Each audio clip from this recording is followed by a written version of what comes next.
Ինչպես է գնահատում Երևանի ավականու Մայր Հայաստան խմբակցության աշխատանքը։ Ծանոթ չեմ հետաքրքրում։ Տրանսպորտի բոյկոտ էին անում։ Հա, կողմ էի։ Բոյկոտին կողմ էի, բայց արդյունքի չհասան դժբախտաբար։ Մեծ մասը ինչքան նկատել եմ չեն էլ ստանում։ Այն 100 դրամի ժամանակ համատարած ստանում էին, ինձ թվում է ավելի շատ փող էր գնում բյուջե, քան թե հիմա։ Դա իմ կարծիքն է, չգիտեմ, գուցե սխալ է։ Իրանք անում են ինչ որ իրանք սահմանության մեջ կա։ Օրինակ ասենք թե տրանսպորտի գծով իրանք պետք է անեին, հասցնեին եւ ավականին պիտի նիստ աներ, բայց վախկոտները փախան նիստ չարեցին եւ նիստը չարեցին, այսինքն իրավական դաշտը փակեցին։ Իրավական դաշտով իրանք հաջորդ քայլը պիտի հանրակրվե անեն, բայց չներկայանալով փախան։ Այսինքն տրամաբանական ոչ մի բան չկա այստեղ։ Երբ որ գործ ունես, նույնիսկ խաղերի մեջ էլ, եթե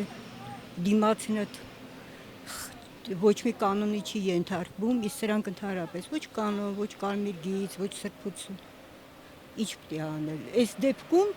այս ընդդիմադիր դաշտը հնարավորինս անում է ամեն ինչ։ Պետք է բոյկոտեն,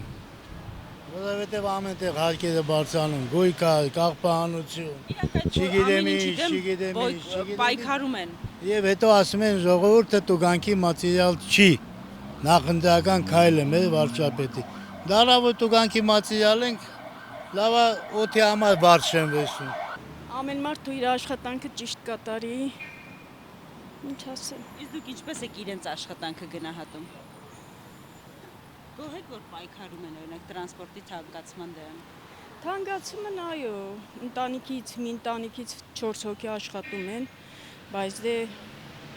գումար է, ամիսը որ վերցնում էր, ագին գումար է դուրս գալիս բյուջեից։ Չգիտեմ։ Լավ էր, այն ժամանակ ավելի լավ էր, 100 դրամով ոչինչ։ Այդ Ավինյանը փորձանք էր մեր գլխին։ Լավ են գնահատում ենք, շատ լավ աշխատում։ Լավ,